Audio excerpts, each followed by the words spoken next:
This is Umar Ahmed for Rafael TV in association with MTK Global. With me is Dan Rafael. A fair amount to discuss today, Dan, but I think there's only one place to start. Of course, we had the tragic news over the weekend, unfortunately, of a passing of one of the greatest fighters ever to get in a ring, Marvin Hagler, marvelous Marvin Hagler. Just your comment on his passing and his career, really. Well, I mean, I grew up in the 80s, and so if you were watching boxing, you knew about, a handful of fighters without question. Not even if you were a boxing fan. You didn't have to be a boxing fan. You knew about Sugar Ray Leonard and the other three kings, Marvin Hagler, Roberto Duran, and Tommy Hearns. To a lesser extent, Larry Holmes in the post-Ali of the early 80s through the decade. But those guys that I just mentioned were the main focus of the sport of boxing. Later in the 80s, of course, when Tyson emerged. But in the earlier days of the 80s, I was like, 10, 11, 12, 13. And boxing was much bigger, at least in America, than it is today. And so those were fighters, Hagler included.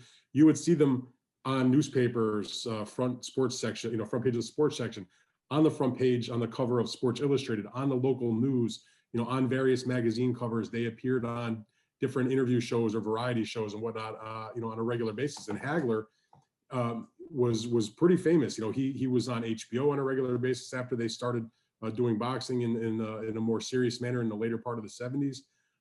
But he excelled. He was one of the all-time greats. And I made this comment the other day on after he passed so unexpectedly, only 66 years old. Really, terrible news. Is that Marvin Hagler is one of the only fighters, maybe in my entire time of either just as a fan or in the 20 plus years I've been involved in the media in boxing, that you never hear anybody, a fan, another fighter, a manager, another promoter, no one ever has a bad word to say about Marvin Hagler. He is so vastly respected. And there are other great fighters, who are all-timers, including guys like Ali and Leonard, where you can certainly find people that had who were detractors of them for different reasons.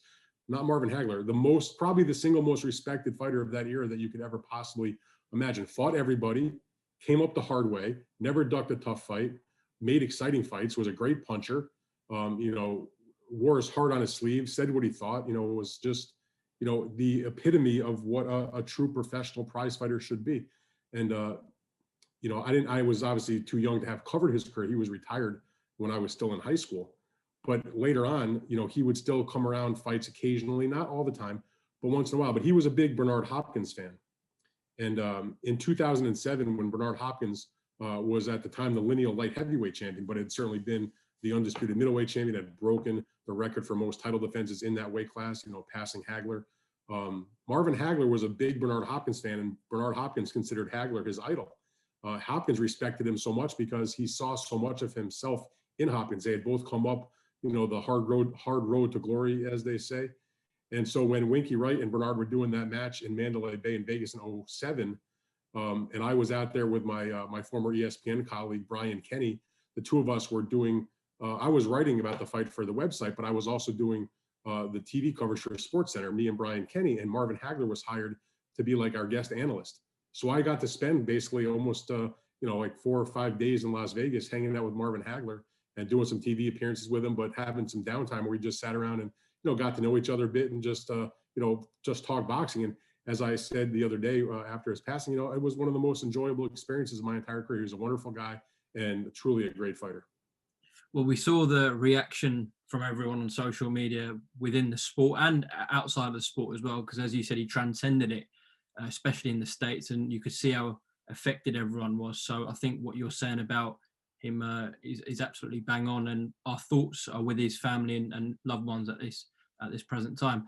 Dan, so is there news today or isn't? According to Eddie Hearn, a fight's been signed. Yes, signatures might have been put on paper, etc. But we know for this fight, most of the money is coming from a site, and a venue still hasn't been confirmed. So if either party isn't happy with the money for the site, from the site, whoever it is, then we don't really have a fight. Is that what you're understanding as well, Dan? Pretty much how you said it. I mean, look, I don't blame Eddie for putting the news out there that signatures were put to paper. My problem with the reporting on that particular story is that there was no perspective given, there was no context given, there was nothing given other than we sign a document. Well, the devil is in the details. And in that document, I promise you, and I've made my own calls and talked to different people associated with that event, that yes, it's true that they put pens to paper, which is not a surprise because as Eddie, as has Frank Warren, who's the co-promoter for Fury, has Bob Arum, the other co-promoter for Fury, as people from MTK that, are involved in Tyson's, management, and Eddie Hearn also. No one has been disputing for quite a while now that there are issues in terms of what they've agreed to. And, they took their time, they went through the documents and they got all their language in order and signed off on it.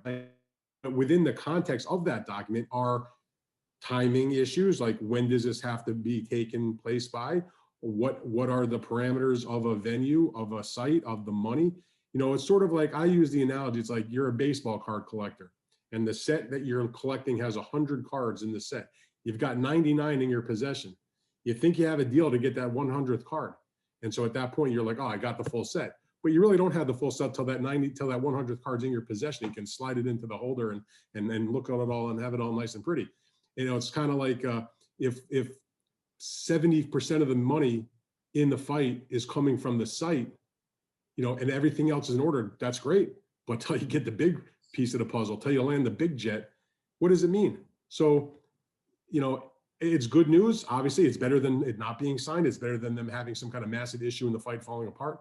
But to me, it's frankly, it's much ado about nothing. I mean, I'm not saying it shouldn't be reported on and discussed, but everybody should temper the excitement because as I wrote about just the day before on my Fight Freaks Unite newsletter, and also for Boxing Scene, talking to Bob Arum about that it's one of those deals where, until you have the site and the date and the money from that site in order, it doesn't mean anything. And that's just, it's like you said, it's like you have to have everything squared away. So they have still some obligations in the context of that contract to live up to before they actually have a true fight. I know, listen, one thing that people don't get in boxing, and it drives me freaking crazy on social media in particular, people don't understand the element of nuance. It's not a black and white situation. There's nuance. You have to, it can get boring and it can get very technical and very inside baseball, as they say. But you have to understand that just because you have a signed document, there's still things that the sides are obligated to do before they actually can execute and have a fight.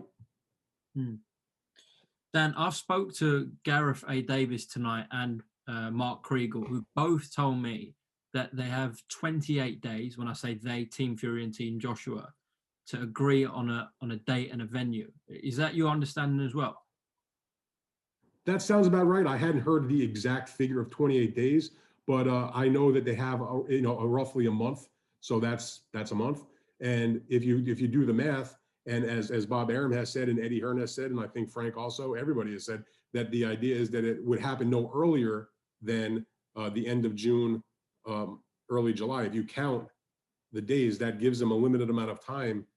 If they were, let's say they could have the fight at the end of June, that would give them only a limited amount of time between now, here we are, in mid-March, to get the venue and everything set 100%, and also still give both fighters the opportunity to do their proper training and to mount a promotion, because obviously there's so much money involved. You want to be able to get the word out. I mean, once the fight if it actually is done 100% and there's a venue and a date and everything, it's not going to take that much to promote the fight, obviously, because it's been so much talked about for so long.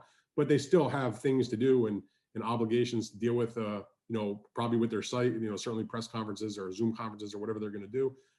If there's going to be ticket sales, you still have to allow people who are going to travel to whatever the location is, presumably somewhere in Saudi Arabia. But as Bob so eloquently said to me the other day, we're in the middle of a motherfucking pandemic, and he was getting very exasperated by, all the starts and stops. I think he's a little bit,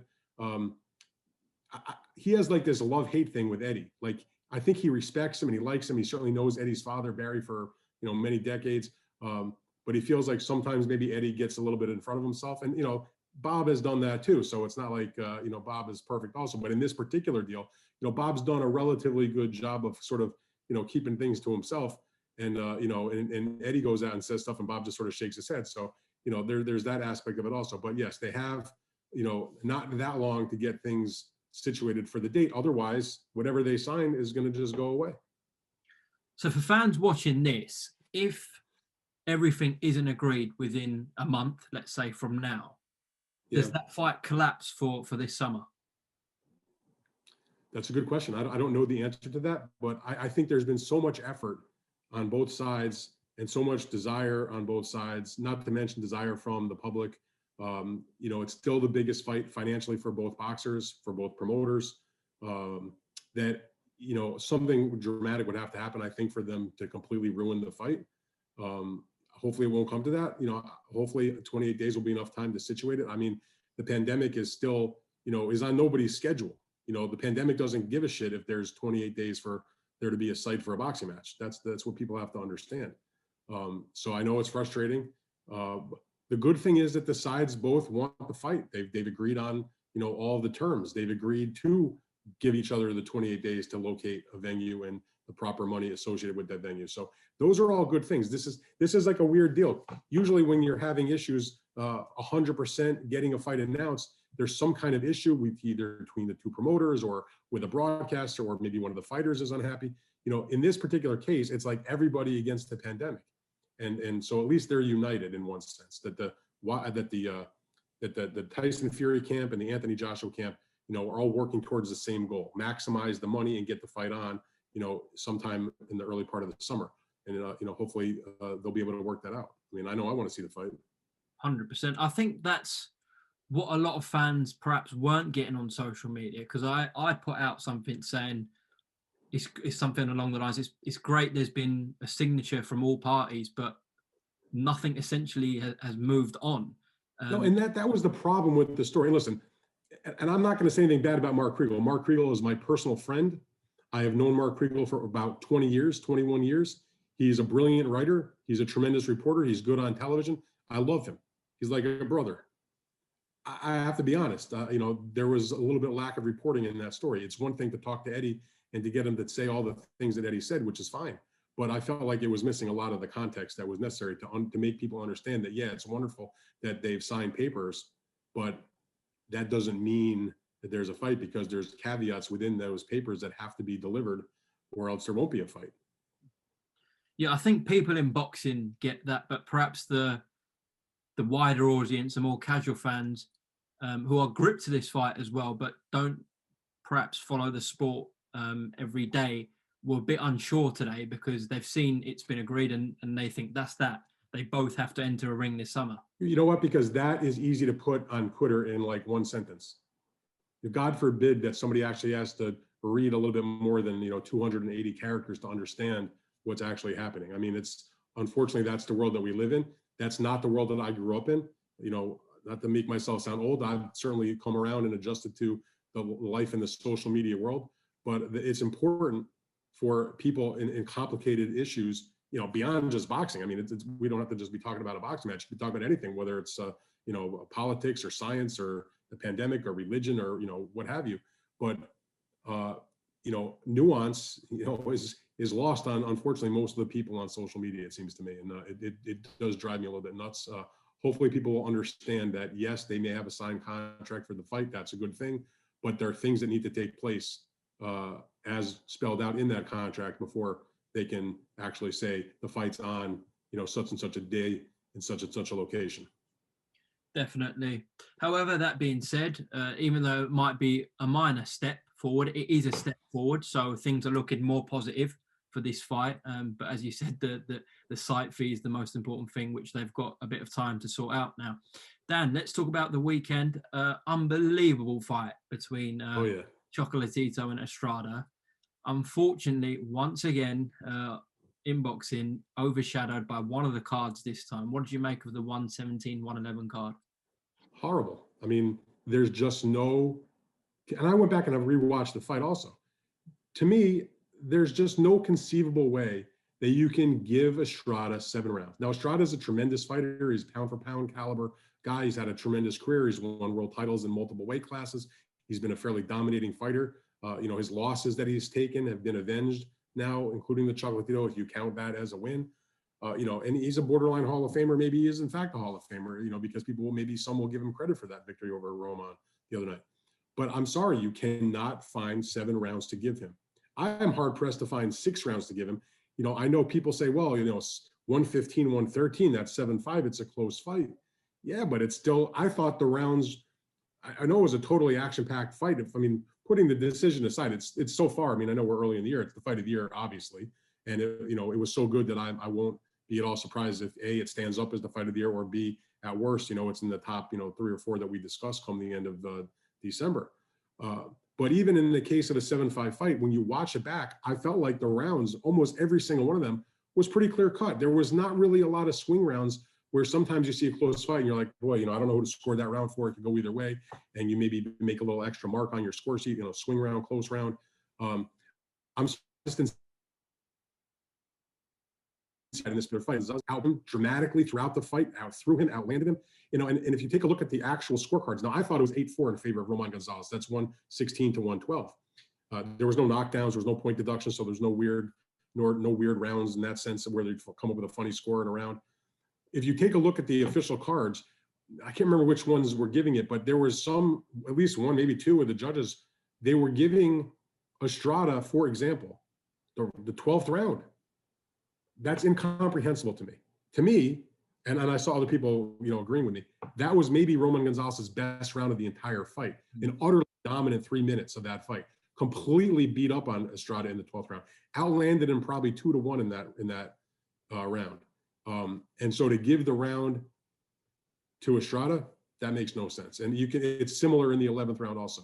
So I just felt like it was a bad job by particularly Carlos Sucre, who had the fight 117 to 111 for Estrada, and ended up getting suspended by the WBA. We've talked a lot of times, Umar, I'm not a big fan of the WBA. So in the WBA and I agree on something, there must be something to it. Absolutely. But it's good to see they've taken that stance. But a lot of fans I also said, oh, he'll be back for the next fight. We don't know really what's going to go on at that hearing, etc. Have you heard anything at this present time of potentially what could happen?